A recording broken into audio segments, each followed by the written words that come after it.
Towanna Murphy Show. That's what's up. That's what's up.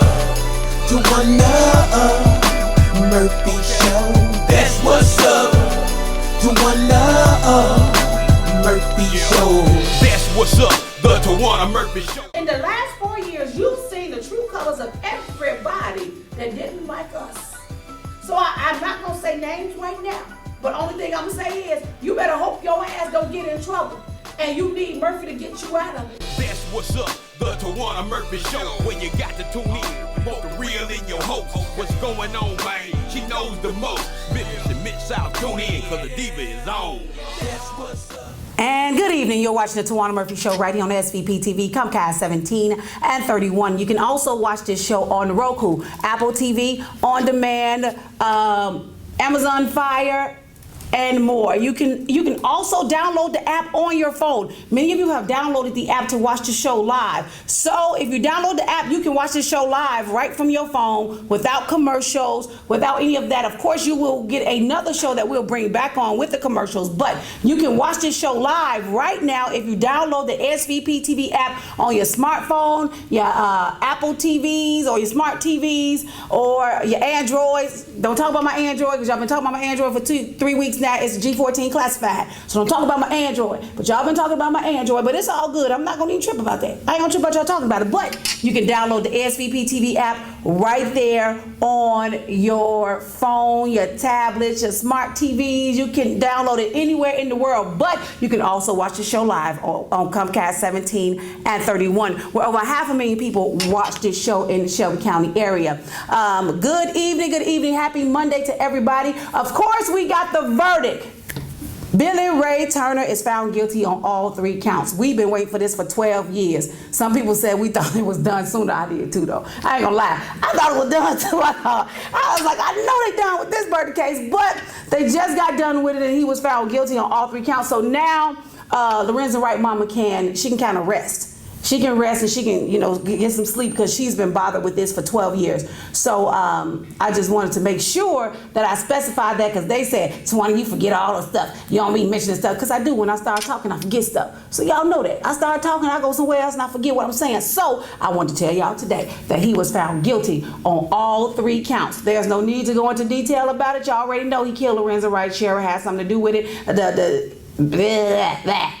We've been talking about that for years. We already know. So it's done. The case is done. But I do think Sheriff Wright should have gotten more time. That I do think. She pleaded guilty. She took the plea deal. But I do think that she should have gotten more time. Once they was going through all of the details of the story and what really happened, they said, man, Cheryl was actually shooting. She was buck shooting. There was 2 different guns. They was buck shooting. I'm telling you. They said Lorenzo Wright was jumping over fences like a deer. They said he was just jumping until he failed. When he failed, that's when they caught him and killed him. But the way they was telling about the details and what happened, I think that some of them people that testified, they should go to jail too. They should be held accountable because they knew all this stuff was going on. I would have told in the beginning when I heard them trying to plot to kill Lorenzo Wright. I would have told. That would just be me. But she said Sheriff had threatened her that if she did tell, that she was gonna kill her. So I guess that's a part of it too. That's why she didn't tell. So I'm gonna just leave that as it may. Just let that be what it is. It's done. He found guilty. Both of them in jail. Now we can move forward. We can move on to the next because we got a lot of issues in the city that we got to deal with. So we're gonna move on to the next with that. In more news, sad news for the gospel arena, the gospel world, national Stella winner Sean Pace Rose died this morning. Many of you know her for one of the famous songs she sang called I Know I've Been Changed. That was one of my favorite songs that she would sing, and another song that she sung was He Keep On Doing Great Things for Me. She died this morning. I spoke with her booking manager this morning, so he wasn't doing pretty good when I talked to him earlier, but he did let me know that it was true and that she died this morning. In fact, I got it firsthand this morning before everybody started posting about Sean Pace Rose. I had already gotten the phone call this morning at about 9 o'clock. I think I got the call that she died this morning. So we have lost an icon, a legend in this city. And I am, you know what? I'm not gonna say I'm sad because she was battling cancer, so therefore she don't have to suffer anymore. That part of her life is over. She is free of that. She's free of pain. She's free of suffering. So I think she's at peace. Of course, we on the other side, in the real world that's still living here, we grieving. I get it. We all grieving about it because we love Sean Pace Rose, but we all got a time. We all got a set date. No matter how we see it or how we want to see it, we all got a set date. We got a time of day. We got to check out of here.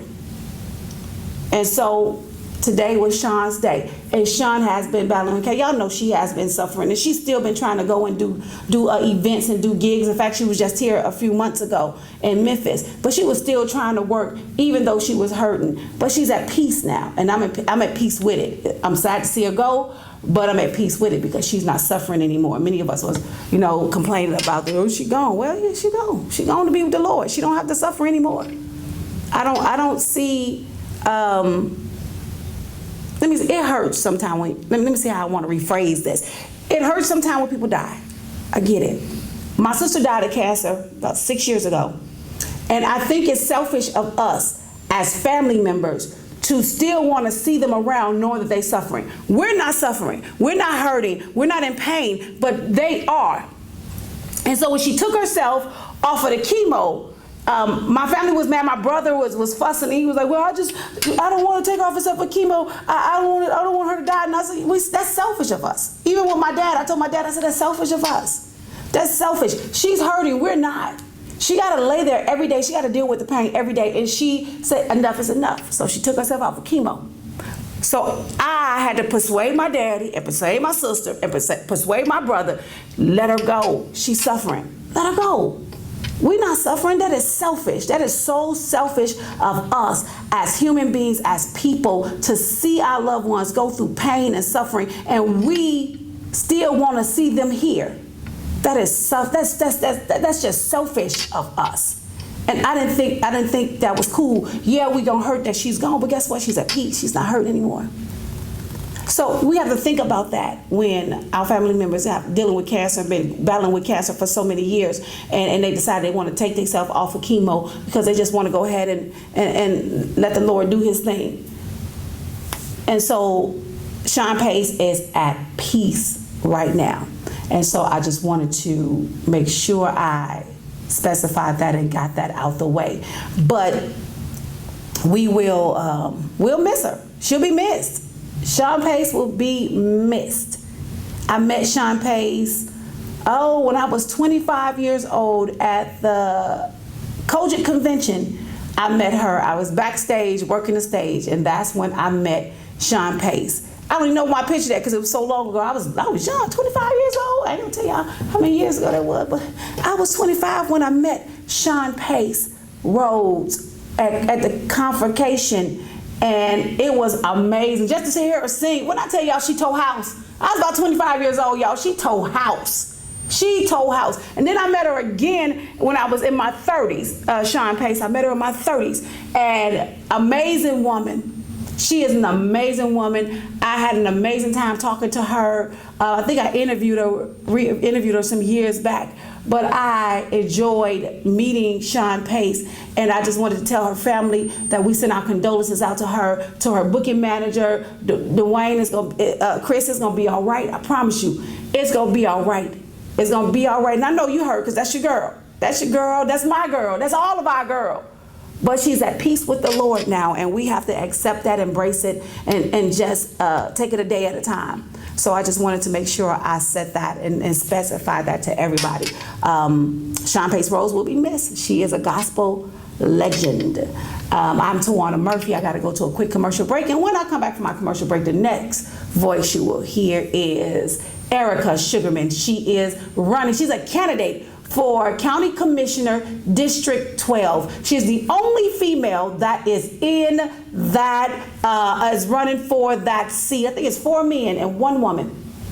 4 men, 1 woman, if I'm not mistaken, 4 men, 1 woman. And she is the only woman that's running for that seat. And so when I get back from commercial break, the next voice you will hear is Erica Sugarman. You're watching the Towanna Murphy Show right here on SVP TV, Comcast 3117, and you can download it on all of your digital outlets: Roku, Apple TV, Fire, Amazon, and more. Remember, news is news, facts is facts. Ms. Ruby sung the blues, and Towanna gonna bring you the news. I'll be right back right after this.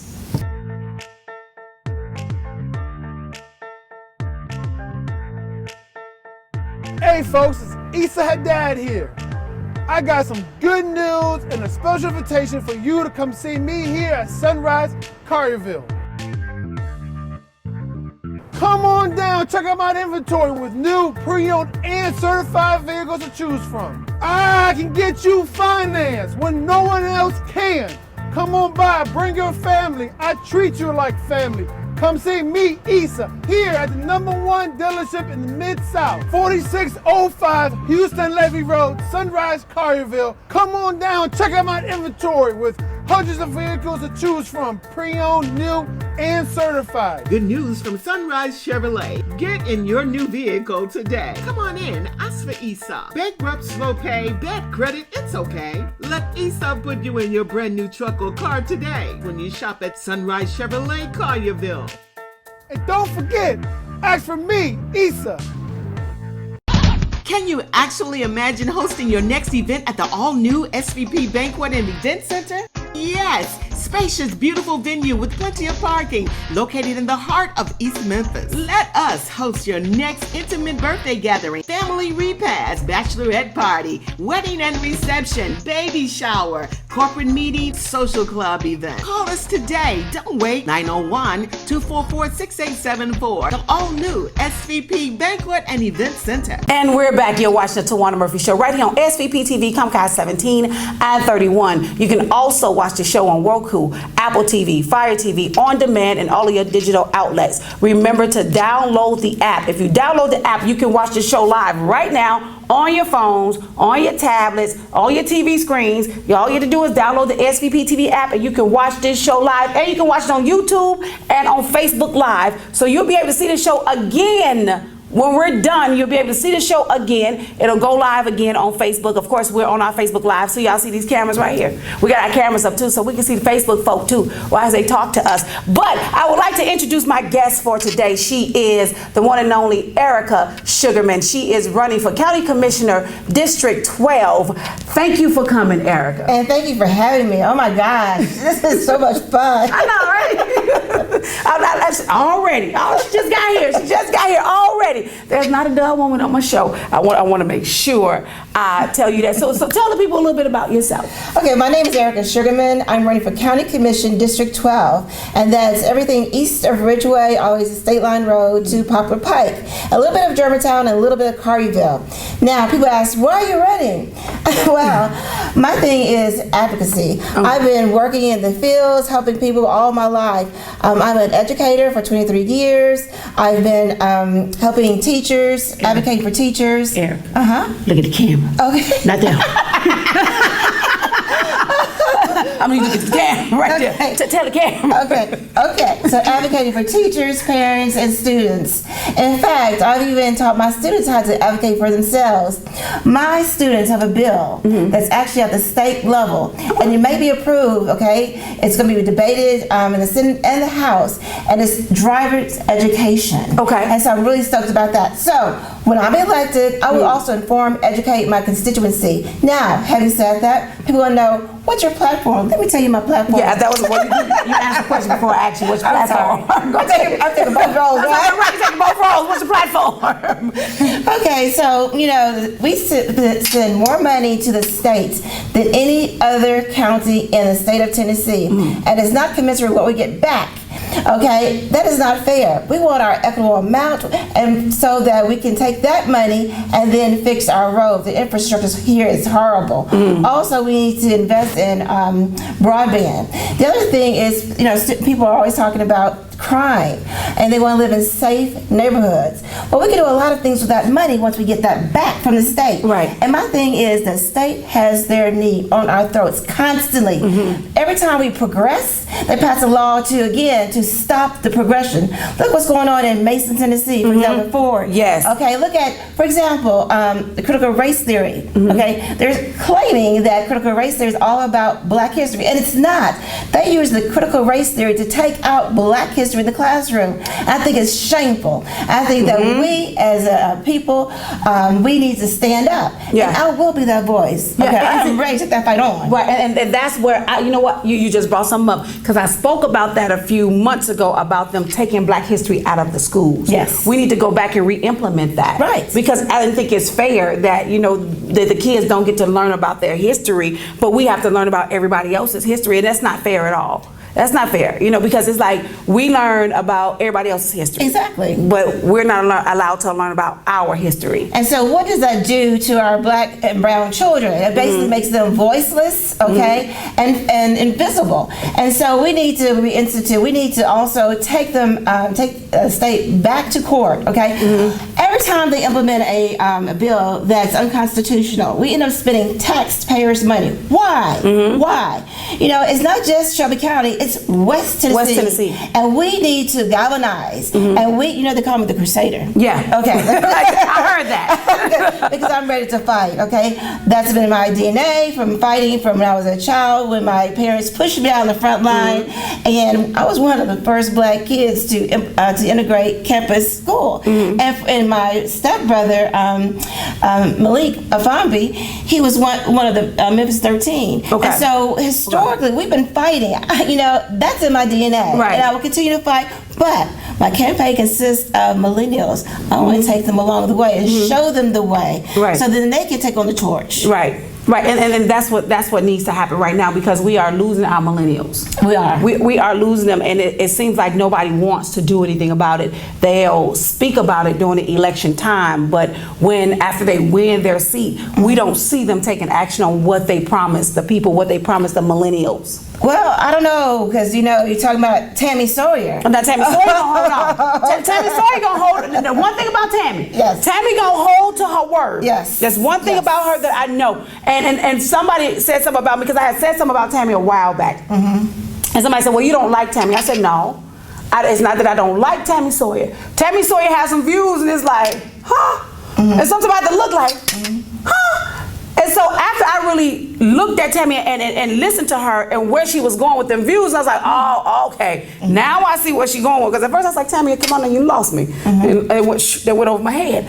But Tammy is the only one that will step out there on faith. She's the only one that will jump out there and say, hey, this is what I don't like, so I'm a buck against the grain. Exactly. And so Tammy Sawyer will buck against the grain to get things to happen, or to get the attention that she needs in order to shed light on the situation. So that's what I learned about her. I was like, she's just like me, because I do something just to make people mad. Be like, okay, they finna be mad at me, but I'll do it just to make them mad, so they can see exactly what we're talking about and what's happening in our city. So Tammy Sawyer is an amazing county commissioner. I wish she would have ran another term, but she said she's done. But I wish that she would have ran another term, because she's so effective. Yeah, she is. And so, having said that, again, as a fighter like Tammy Sawyer, okay, I will fight the fight. But I'll be one of 13 commissioners. Yeah. Having said that, because of my background, people don't know I'm a doctoral candidate, and I've been doing a lot of research about local, state, and federal policies. If you see the facts, if you see the evidence, you see the data and the research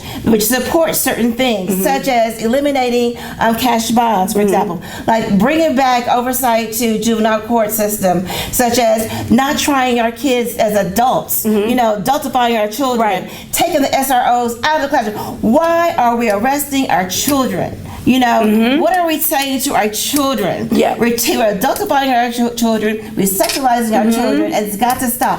One thing also I will do is fully fund our educational system, and I will fight. I will fight to get equity in our education as far as funding goes. It is not fair that our children are attending schools that are crumbling. Yeah. It is not right. It's when not you fair. have at Collierville, you have a brand new facility, you know, and people say, well, it's not about the money. Yes, it is. Yes, it is. It is all about the money. And that brings me to my point, because I was in there and I spoke about our juveniles being sentenced, given longer sentences than white kids. Right, the white counterparts. The white counterparts. And there were, it's a situation that I spoke on about 2 months ago in County Commissioner. Right. And I said, I don't understand why Judge Michael is doing this, because you have two young men. One is a white guy, one kid, and one is a black kid. They're both 17 years old. Yes. The white kid had the same charge. He had some weed, just an ounce of weed. The black guy had an ounce of weed. But the black guy got 2 years for the ounce of weed, and the white guy got a probation, 6 months probation,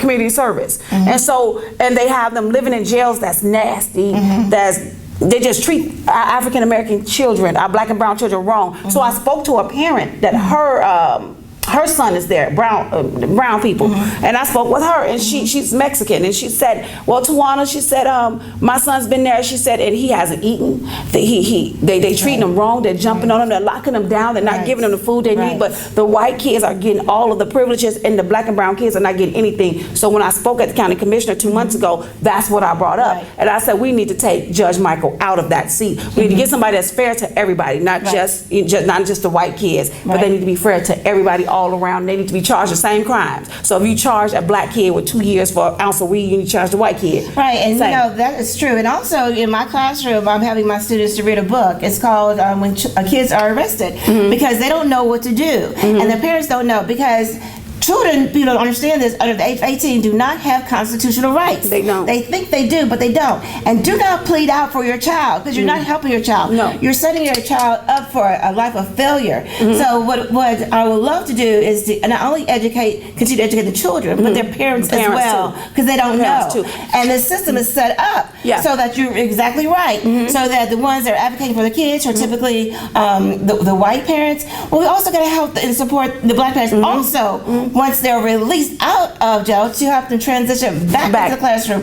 Because it saddens me when I see young people who have been incarcerated for not harsh crimes or things like that, but for petty things, non-valid things. Right. Then they have a hard time transitioning back into the classroom, and then what happens? They eventually lose interest and then finally drop out. We have got to close that pipeline. Right. We got to. Yes. And that's where the gap is. We got to bridge that gap together. And that's what we've been having the situation. That's what we've been having the problems with. And I think that we need quality people in those seats to do the job that they say they're going to do. Exactly. Because no matter how many times I've been down there fighting and advocating for these kids in these juvenile systems and how they're being treated, it's like nothing is being done. Right. They're not going back in there. They're not doing an audit. I asked for an audit about 2 months ago at the county commissioner. I asked for an audit, and I came to the commissioners and I said, we need an audit. We need to audit and see what's going on with these kids. Well, they heard us, but they didn't hear us. You know, and it's like we have all these parents, because all the parents spoke. Right. And I'm not a parent. My son is not in the system, but my son is 7, so he may end up heading that way. But if we can change the momentum now, maybe when they do get that way or get caught for something stupid, because kids do stupid stuff. Yeah, just like my grandson, for example, 2 months ago, he was at school and he said something silly. And guess what? They called the sheriff's department on him. And if my darling had run across the street to get him, guess what? He would probably been in jail. Yes. In jail. And also, we need to bring back the oversight. Again, when the last president, when he was president, certain people, for example, asked to have the oversight taken off. Right. And then as soon as the oversight was lifted, guess what? They started trying more and more African American and black and brown children as adults. We've got to stop that. We've got to stop it. Bring back the oversight. Right. That's the key thing right there. And maybe we can get some change if we get the right people elected in these seats. Now, however, I do know that there are some people that's running for these seats that's not qualified for the seats. I do know that. I didn't say that, guys. I said that. I said that. I said that because sometimes and it's not speaking just for your seat. Right. It's just for a whole lot of seats that I see people running for that's not qualified to be in those seats. Yeah. So if you're not qualified and you don't know the ropes or how what happens behind the scenes, then my thing is, why run for a seat because somebody told you to run for the seat, or you just want the seat because it gives you a little bit of power. But my thing is, if you don't know what you're doing when you get there, what's the point of you getting a seat? Exactly. And you can't help us. You don't know what's going on in there. You don't know the ins and outs of what's going on, but you've been around a long time, so you know the ins and outs of what's going on in the county commissioner. You know what's going on with our kids. You know what's going on with the juvenile system. You know, but some of these people don't. And it's not just your seat. Yes, but and also if you're interested in running for office, attend those meetings, the county commission meetings, attend the city council meetings, attend these school board meetings like I continue to do. And so people need to educate themselves. Having said that, also, I think that the elected officials also need to educate and inform their constituency, and that's not done well enough. Now, I'll give credit where credit's due. There's some that will do that, but again, if you're not going to reach out, if you're not going to help people that elected you, then give up your seat. Let somebody else run who's going to do something, who's going to make a difference. Because we are people who are stuck in poverty, and that's another thing that that's dear to me, and I'm very concerned about is our transportation system. God! People are stuck. in God, poverty. it's terrible. We need a light rail system. God, and it's also terrible. the other thing is housing. Okay, there's a lot of housing insecurity. Yeah. People are now renting and they can't afford their rents because out-of-state landlords are jacking up the rents. And it's awful. I know. My landlord did it. He jacked up my rent 30%. I didn't say nothing. I said, okay. I'm just gonna pay it. But they come in our city and they buy up all of our property. Right. And then they double charge the African American families, the single moms. Yes. They double charge them, and I noticed that. Yes. They double charge them, and then the white families they keep theirs low. But ours they double charge, or you got to make 4 times or 5 times the rent. Yeah, we're a city of renters. I'm gonna say this: when Harrington was the mayor, the 70% of African Americans own homes. Now it's down to 40%. So we need to change that. We need to change that. We need to change that. Is that a caller? Yeah, caller, you on the air. Towanna Murphy Show. Hi, I have a question for Sugarman. Yes. How are you? How are you? First, I would like to say how refreshing it was to see you canvassing door to door. You do not see too many people who are running for office do that nowadays. And also, I like to say that your platform, I've been reading the candidate's platform. Although some things are sounding the same, but it's one thing that stuck out in your statement, which I find very true, in that many people who are running for office have not acknowledged, and that is how Shelby County residents send more tax dollars to the state than any other county in Tennessee. Yet Shelby County is not supported by the state. And you propose to try to make that, to change that.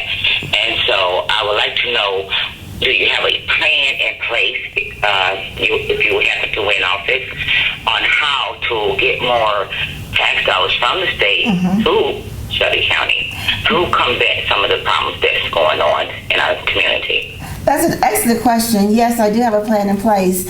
And that, remember, I'll be one of 13. And again, the facts are the facts, the data is the data. And I've done a lot of research already. And so I will garner support, first and foremost, with my fellow county commissioners.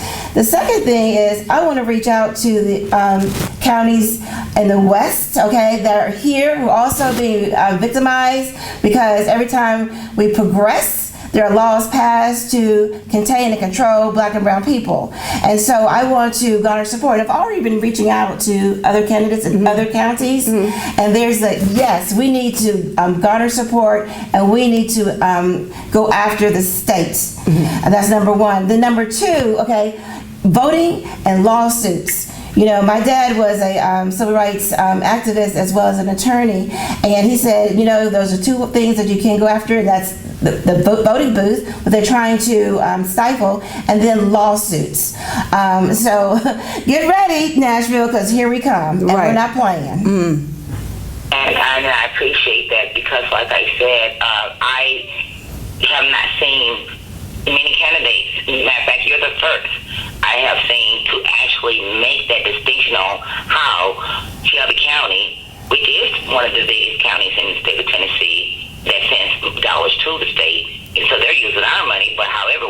get the benefit of the money like we should.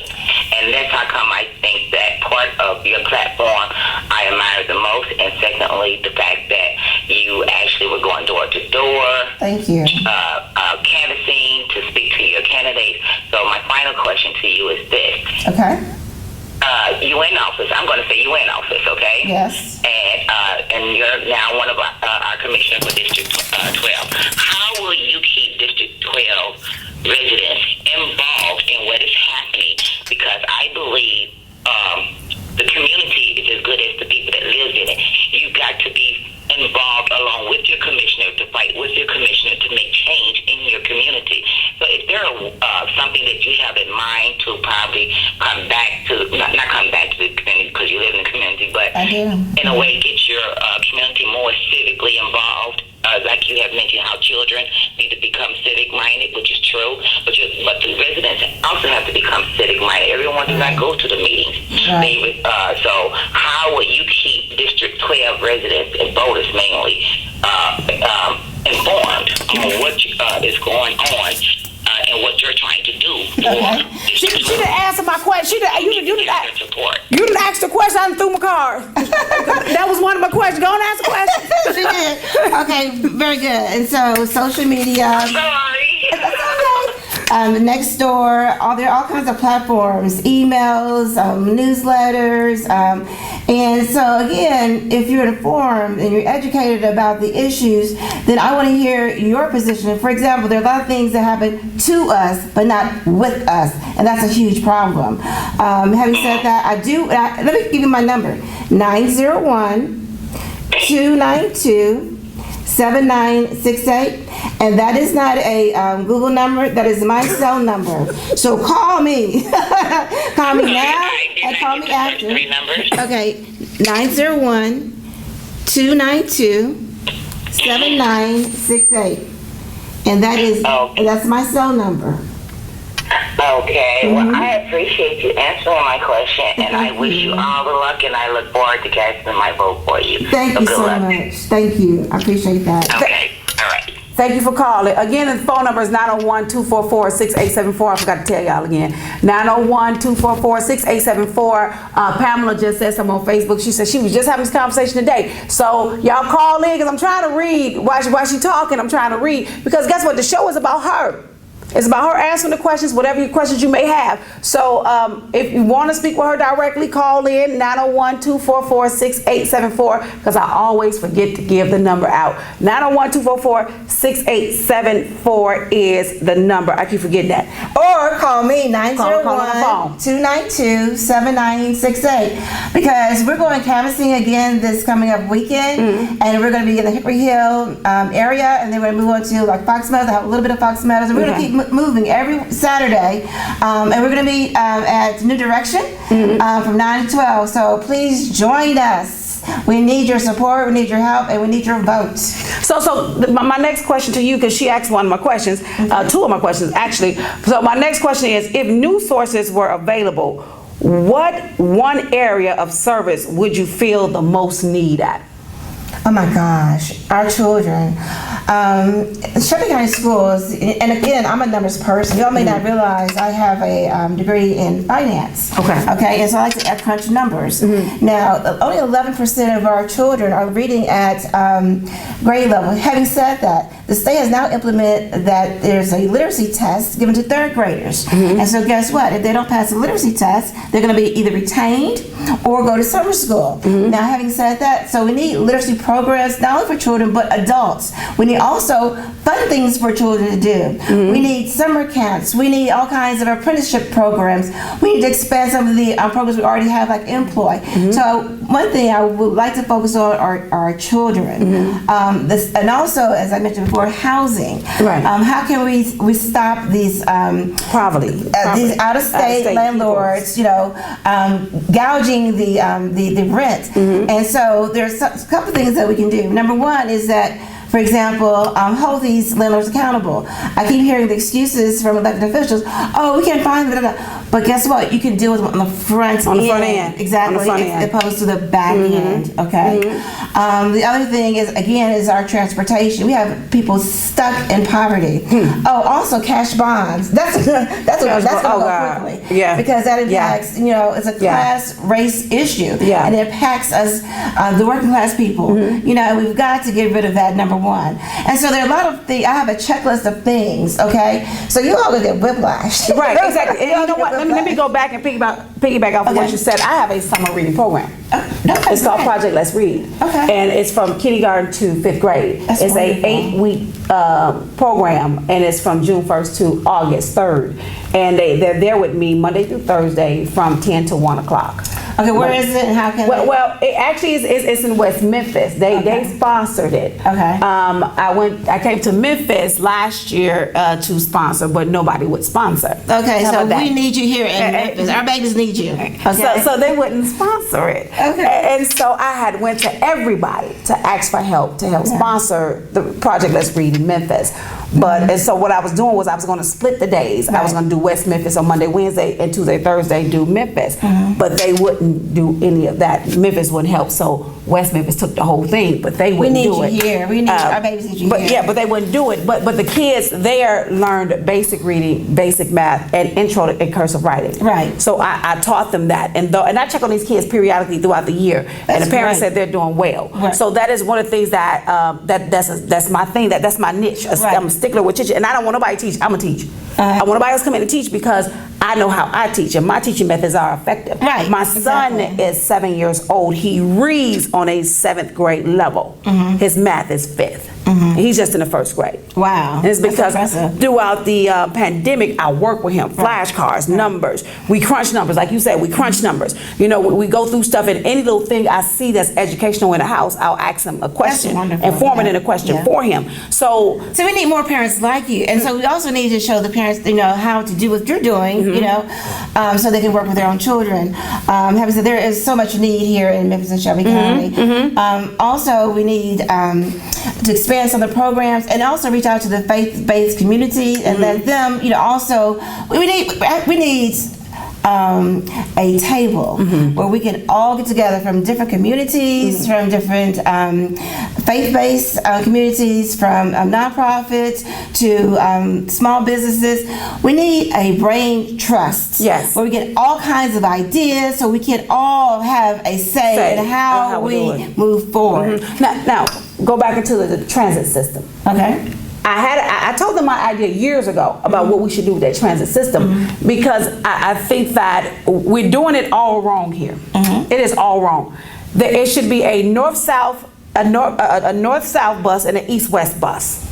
And they should run every 15 or 20 minutes to get our people to work on time, not running every hour. So that means if you got a bus going north and make sure I got that, was it north south? Wait, is it north south east west? Okay, so if you got one, so if you got one going, let's say you got the bus going south. Well, we have to fully fund them first. Right. Not being fully funded. Also, we need light rails. Light rails. We need light rails, but we need buses running continuously. And we also need light rails. And then, there's a study that was done when Harrington was in office. And when you look at the light rails, now we need to reach out to Congressman Steve Cohen because he's getting all this federal money. Where is it going? Exactly. We need help here. We need help transportation. We need our people to get back and forth to work on time. We need to fully fund our MATA. We also need to revisit light rails. And we need new buses.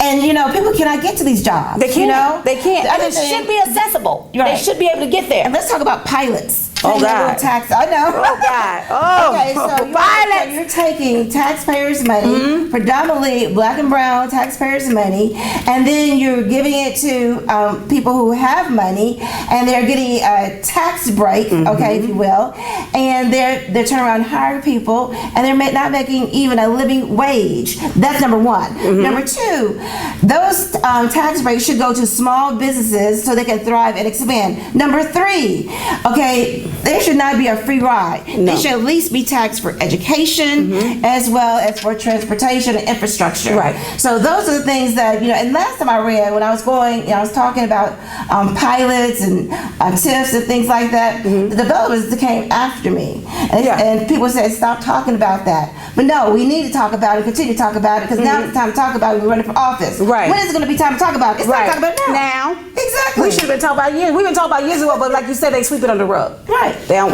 want to talk about it. They don't want to mention it. Just leave it alone. But it needs to be brought up. It needs to be, we have to have a functioning, running city, and we don't right now. Exactly. We just don't. There is no way if my car break down, am I going to be able to pick my kid up on time for school because we have no buses and the buses run once every hour. Or the better jobs are outside the 240 loop. Outside and the people 240 can loop. get to, yes. Exactly. And we also need a bus running from Memphis to West Memphis. We need a bus system to run across that bridge too, because a lot of people across that bridge work in the city, work in Memphis, and a lot of people in Memphis work in West Memphis. So we need a bus to run across that bridge to get them to work. Fully fund MATA. Exactly. So we fully fund MATA. That means you connect with West Memphis, and then we have those buses running across them bridges where they can get on. When are you gonna run for office? When are you gonna run for office? I can't be running for no office, because I've been accustomed all that. My nerves been got bad, like no. But that's what I'm saying. Right. We need to be able to have a full functioning city, because West Memphis is the twin city, and most of the people do work from West Memphis to Memphis or Memphis to West Memphis. So therefore, we need that city bus, a MATA bus, to go across there and run periodically down Broadway. Also, these corporations, they're saying, they're complaining about their workers cannot get to them. Well, what are you going to do to help people get to you? Are you willing to, for example, make sure they have driver's education in the schools? Are you willing to have some type of support system? And so again, we have to think outside the box. We got to think differently and be creative like you are. Yeah. Very creative, because my mind be running. I be thinking about stuff and it's like, oh, that would be good. But they're good ideas. And I said, but I know my ideas will work, because I think outside the box. I really think outside the box. Like, man, if we do this will work. They're not thinking about sending the bus across that bridge. It'll maintain the status quo. It'll maintain the status quo. The status quo ain't working for all of us. Exactly. It's not working, but if they do it, it will work. We'll have a functioning two twin cities. Both cities will function. Both cities will make money. Okay, I got a better idea. Let's succeed from Tennessee. Let's be part of Arkansas, because they're more progressive. Well, we can do a bus. We can do an Arkansas bus. We got buses everywhere.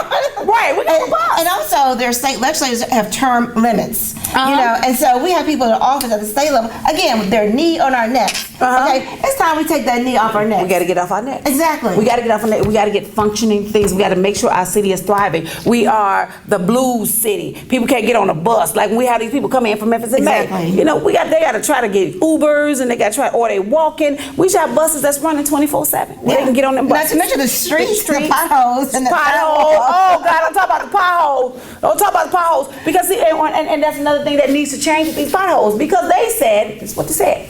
They said that if you blow your tire, you got to blow your tire 3 times on the same street. Are you serious? In order for you to get the money. That's ridiculous. A fool. That is ridiculous. I said, are y'all stupid?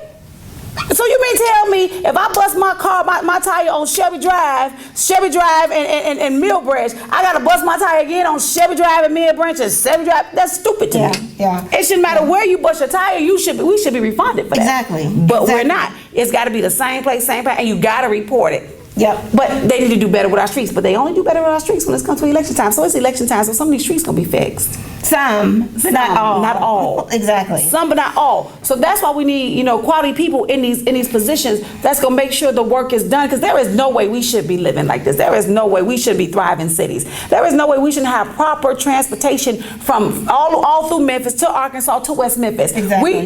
MATA should be that big where they contract with West Memphis and contract with Arkansas, so that if they're working in the city, the buses run congruently every 20 minutes where they can get on the buses, get to work on time, and get home on time. Right. It should work that way. Even through the city, they should work that way, where if you miss one bus, the next one coming in 20 minutes. Exactly. An hour, 20-minute transfer, really where you don't have to get it, because see, they say you have to ride it all the way to the terminal. That's stupid to me. Why do you have to ride the bus all the way to the terminal to catch the next bus to go the other way? That's a bunch of foolishness. I figure if you going north and you get off on, let's say you go on Shelby Drive and you get off on Mill Branch, and then there's a bus going going south, she should be able to get off on that bus, go across the street, get on that bus, and go on where she going. Right. On one transfer. I also want to give a shout out to Ron Pope. Okay, if I will. Go ahead. He was the fourth male in the race, and what he did was dropped out the race, and he came and he's supporting me and he's endorsed me. So I'm going to give a shout out to Ron Pope. Thank you so much. I Thank you, appreciate Ron Pope. Thank He's you. really helping me. So now I'm running against 3 men. 3 men. Yes. 3 men, because Ron jumped out. And I'm the front runner. Okay. And I want to say thank you to all the people who voted for me when I ran for city council. I received 22,800 votes. Okay. And I'll take that lightly. And so my mom, she passed away recently. I'm sorry to She hear said, that. thank you. And she was like, Erica, you got to get back out there. I said, my mom, I love. She said, Erica, 22,800 people believe in you. You have got to go back out, and you have got to help them. There are You got to fight again. Exactly. You just don't lay down. You don't take it. Exactly. You don't lay down. You just don't lay down. You try again, because sometimes people get discouraged when they lose. Where you gonna lose? You ain't gonna win everything. Exactly. You're just not gonna win and everything. 22,800 votes is not bad. That's not bad at all. That's not bad at all. So thank you. So those 22,000 votes gonna come over here to you this time with your commissioner run for District 12. And so I say she's the one for the seat. Thank you. She is the one, she's the lady for the seat, and y'all hear her plan, y'all hear her platform, y'all see where she's going, and she's going the same route I go. I talk about it all the time, so that's why it's just so important to me, because I talk about transportation, I talk about pilots, I talk about educating our kids, I talk about the juvenile system. All this stuff needs to be done, and it's not being done. Exactly. Like you just said, and like I said, this should be a thriving city. We should be the ones they talking about all over the world. Look how Memphis, matter bus transportation. Look how they connected with Arkansas. Look how they connected with all the folk. You know, where they can get them around and get them across the bridge, Mississippi. Where they can get them across the bridge and everybody can still get to work, because we got Mississippi people that work over here, and if their car break down, they can't get to work. But we should have buses that run out there. Right. Because we're connected. It's just next door. I mean, it's next door. Come on. We should be able to hit that bus and get on the next one. We at work on time. Exactly. I'm just saying, this is just my opinion. This is just what I think should happen. This is my platform. Right, it's your platform. Exactly. And this should be a thriving city. There's no way we shouldn't be thriving like that. No way. Yes. It's just no way. Yes. And I have babe, my imagination's so crazy. Sometimes I say stuff, I be like, did you just say that? But it'll work. Yeah. It'll work because I have all these great ideas. Yeah. So it will work. So again, when are you going to run for office? I can't run for no office. Because my mouth too slick. I can't run for no office. I've been telling people where to get off at when I see something wrong. Because what I don't like to see stuff that's wrong and we know it's wrong. Right. If I know it's wrong, why would I vote on a bill that I know wrong? Exactly. So therefore, I would have a hard time, running for office, because I wouldn't agree. You have to do the research. You have to look at how this policy will impact the people. Our people. How would it? If it ain't. And people don't do that. And so I hear people say, well, either they want to trying to use a seat to get a bigger seat, or they're trying to get line their pockets, or either they don't know what they're doing. I hear all these things, And so my thing is, again, if you're not going to do the right by the people, then get out the seat. Let somebody else have it. Let somebody do it. Because there are a lot of young people who are ready to run, and they have the skill sets, they have the knowledge, and they have the courage. But here's the catch, though, Erica. Catch is this: they got the skills, they got the courage, but then when they get in there, they don't do the right thing. Some of them. Well, I know a few. But you have to have the votes also. Remember that. You have to have the votes. But I know a few of them. But that's the right thing. But that's where you have to be able to get people to understand the policies, the impact, look at the data and the research. Because see, what happens is, this is what happens when we bring the young people in to fill these positions, and we have these people that's been in these positions for so long, and then they teach them the wrong way. Oh, no. So that's what we're looking at right now. We're looking at some of our city officials that's new to these seats, that's being trained the wrong way. Right. And so that's why my campaign is comprised of my former students. My campaign manager is my former student. My social media director is my, and I'm telling them, I say, okay, this is the wrong way to do it. This is why you should do it this way. And it may not make sense to them, but again, you've got to show them the right way. And your campaign manager, actually, this is her daddy's station. Really? Mm-hmm. Raven. Oh, Raven. This is her daddy's station. Okay. Now she's my social media director. Exactly. Social media director. Exactly. This is her daddy's station. I didn't know that. Wow. Full circle. Yeah, full circle. Me and her talk. She's like, my daddy. I was like, who your daddy? Who your daddy?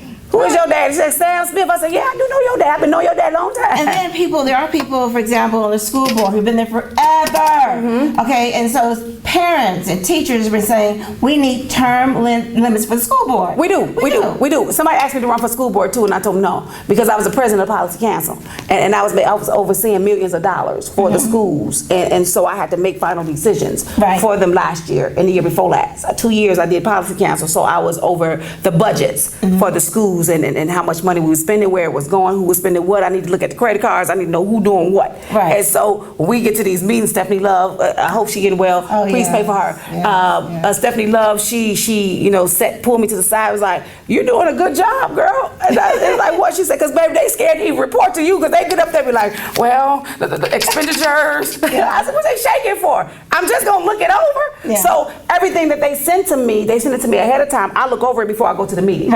So I will look over it and say, okay, what's this? If I see anything that look out of place, because I think one of the ladies had presented on the Shelby County side, because I had Shelby County and Port Leaf. And so when she presented on the Shelby County side, I said, oh, we got a miscellaneous. I said, what's that? Where the money at? What we doing with this? We got too much money out here. Why we got this much money? And but we're gonna spend it here. Okay, we got to the end of the year to spend this money. I need all $30 million. We need all this money gone by the end of the month because that's how we keep these budgets. That's how we keep the money coming in. So I said, we got 3 months. This miscellaneous, we got what? I think at the time we had $15 million that was sitting there.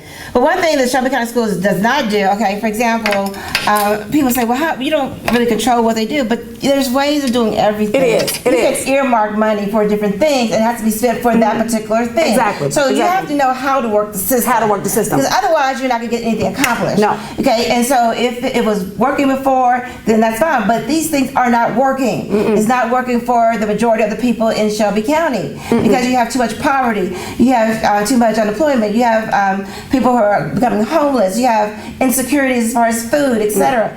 And so it's not working. It's not working. There's another thing that I spoke about.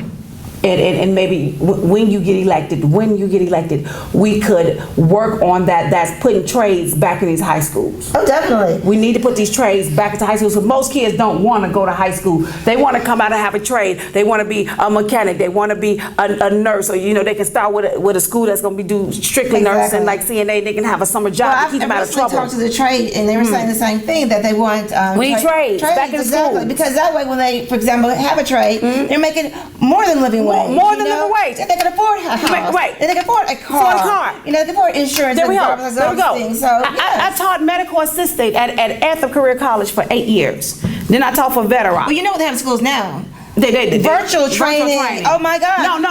Virtual training doesn't work, especially when you're working in the medical field. Exactly. Virtual training does not work when you're working in the medical field because this is hands-on, and this is a life and death situation. I said, do you want somebody that's virtually working in somebody's head in your beauty shop, or do you want somebody that's actually had a get your hands on it? Exactly. Touch me. Because see, when you're working with lives, when you're in a healthcare field, you cannot do virtual. No. Virtual does not work because how are you going to take a blood pressure? How are you going to do injections? How are you going to do EKGs or any of those? Virtual mechanic. Exactly. What you do? You don't know where to go. You ain't touched it. You just read a book. You tech smart, but you don't know hands-on. Exactly. And so they need those hands-on skills because most kids are not college bound. They don't want to go to college. But if they pick up a trade, I know for sure if you're a medical assistant, you can make $17 an hour coming out the gate because it's medical and they have a shortage of nurses and medical assistants and LPNs. So I know coming out the gate, you can make that kind of money. Even as a CNA, you can make up to $30 an hour going into them nursing homes. But they have to have hands-on training. Exactly. And we're not getting that. Everybody says it's virtual. No, there shouldn't be no virtual. We almost post-pandemic. Which means y'all need to come into these schools and do your job. Virtual did not work, okay? Virtual does not work. I hated virtual. It does not work. You know what's so funny? Post-pandemic. My students, for example, they didn't have to turn the cameras on, right? And so I just look at memes all day. They wouldn't say anything. So I go to the grocery store and someone comes to me, hey, Miss Sugar with the mask on. I was like, who are you? Who are you? I don't know who you are. Who are you? You know, because I don't know these kids. And so there's no connection. There's a disconnect. And these kids didn't learn anything. They didn't. Some of those kids had me in their back pocket. Oh, they check checking in on their cell phone, put it in the back pocket, and they were going to work. And they go to work. And they were saying they're trying to help their families. They were trying to put food on the table, things like that. So, what can you say? You know, they got to do what they got to do. But they weren't in class. They got to go to class. Exactly. They got to go to class. Yeah. That's why kids are failing. They got to go to class. And we have to have more teachers that's actually going to teach, not just sit there and get a paycheck. Now, we do have some teachers that care generally about the kids. They care about their education. Like I was in school board meeting a while back, and one of the parents was saying, my son failed the class 3 times. He keeps getting an F in the class. And she spoke, and she got up there, she talked to the school board, and she was speaking. And I said, so why is he failing his class 3 times? Well, the teacher's not teaching. No, he's not applying himself.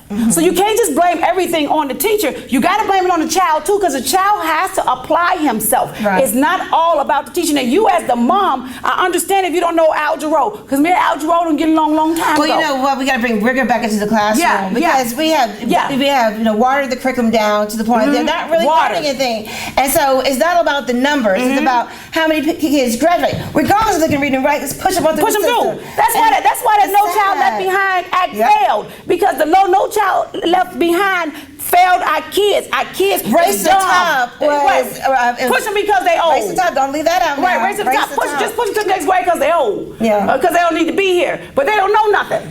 I tutor 4 high school kids right now. I tutor 4 high school kids. 2 are in 11th grade and 2 are in the 12th grade. And I tutor them. And when I first started tutoring them 6 months ago, they was reading at a 3rd grade level. Seniors and juniors reading at a 3rd grade level. It's only 4 that I've been tutoring, and I've been tutoring on reading and how to pronounce the words. And so we've been going through and what the meaning of the words are. So I have them look them up and look at the meaning of the words, and I have them take those words and put them in a sentence. But these are high school kids, 3rd grade. Right now they've been with me 6 months. They reading at a 8th grade level. That's great. So I need to take that 8th grade level by the time they graduate, at least move it to a 10th grade level where they can at least understand and comprehend. Yeah. We got these kids going. But we got to get teachers back in the classroom now. We got to get them back in the class. Well, we got to get teachers also. We got them. Shortage. Now, having said that, now as a county commissioner, okay, as far as the school system goes, the only thing I'm in charge of, or we're in charge of, is the budget. But we can implement all kinds of programs after school, community centers. We can extend their hours. We can offer all kinds of enrichment programs and things of that nature. And also, we need to take the kids out of the neighborhoods. We need to have field trips. The kids need to know camping trips. They need to go camping. They need to know about camping. I went to camping when I worked. I didn't like camping either because I peed on myself. I ain't gonna tell y'all no lie, I peed on myself because I was scared to go to the bathroom because we had to, in order to go to the bathroom, we had to come out of the cabin and walk around a mile and then go to the bathroom all the way down in the woods. And I was like, And we only had to go in 2s at nighttime. Yeah. I peed on myself in the bed. I stood right there. I was like, I get you to lose a lot of weight because when I was camping as a child, for example, we had to do a survival, and so the survival you had to live off the land. You had to eat like grass, and you had to eat like turtle soup and all this stuff. I eating this stuff, and so I lost so much weight because I was eating that stuff. I wasn't having it. Right. So me and camping, the rustic camping. Life skills. No. Life skills. Exactly. And our kids, our young boys need life skills. You know, they need those life skills. Men in their lives. Men role models. Yes. Men role models to tell them to pull the pants up. And the girls need role models. They need role models as well. They need and give and take. Women go through stuff because of. I talk to a lot of young women myself. You know, I talk to them and I tell them where I've been and where I am. I don't sugarcoat my life. I don't sugarcoat what happened to me. Right. You know, I tell them no matter what the situation is, you can still get through it. Right. You can still get through it and you can still be successful. So that's what I let them know when they see me or when I go and speak to these kids. I let them know you can be successful. Definitely. No matter what your situation looks like, because everybody's going to go through something in their lives, whether it's good, bad, ugly, in between. It's how you deal with it. Exactly. How you come out of it. How you raise the bar from where you was to where you are now. Exactly. And so I told them I was here, but now I'm here. Exactly. You know, and so all of my trials and tribulations and what I went through, I explained it to them. I said, I'm no different from you. You know, and so if they know that you have been in a situation, they will receive you more than saying, you ain't never been homeless. You ain't never been in an abusive situation. I've been through all that. Abusive situation. I've been through a rape. I've been through all of it. And so I let them know where I come from and where I am now. Right. And so when they see that you have been through some stuff, they will receive you more. Exactly. They will receive you better. And then they'll come to you and talk to you. But if they know that you have not experienced none, them kids ain't gonna say nothing to you. Yeah. Or not open up at least. They're not gonna open up. Yeah. You'd be surprised at how many young women I talked to that's high school that's dealing with date rape. Yeah. That's dealing with being in an abusive relationship with their high school boyfriends. Yeah. They're dealing with that stuff right now. It's a lot of them contemplating suicide. Yeah. There's a lot of stuff that I talk to these young ladies with. You know, I'll sit down and talk to them and they tell me what's going on. Because people don't do it. They go to people they trust or people that they know that have been through that can help them. Right. And that's another tool that we need to implement in our city with our kids because they're dealing with this. Yes. It's serious. Yes, yes. This is serious. This ain't nothing to play with. So I do talk to these young ladies once a week. I talk to them and I mentor them and I let them know you can get through it. You can get through Especially anything the foster if you care just try. The foster care, that stuff. Okay, well, I was a foster mom for several years, and so when they age out, there needs to be a transition from becoming a foster child to being independent. And a lot of times our kids fall through the cracks. 1 in 4 foster children will end up in some type of institution, and we've got to turn that around. Turn it around. Okay, But and we have to so- have good foster parents too. Yes, Because I was an excellent foster parent. You know, we have some foster parents terrible. but you know, again, you know, I'm gonna say this, okay? Because there's also people think, oh, all these foster kids are, you know, broken, things like that. No, in any profession, you have 10% who are not going to do their job, who are not proficient, et cetera, et cetera. But the majority of teachers, for example, the most of the foster parents and the foster kids, they're not bad foster parents. 'Cause I was a foster parent. They're not all bad broken kids because I had some of the kids. Okay, so again, you know, we've got to change our lens and our mindset. So before I close out, just because I gotta close out. But 1 minute, before I close out, give them one more. You know, give me a spiel. Give me a spiel why they should vote for you. Always in the interest of social justice and equity. Thank you. Thank you so much, Erica Sugarman. She is running for County Commissioner, District 12, and she gave y'all her platform. She laid it out for y'all. Yes. Thank y'all for watching the Towanna Murphy Show. Remember, news is news, facts is facts. Miss Ruby sung the blues, and Towanna gonna bring you the news. Good night and better tomorrow. That's what's up. Towanna.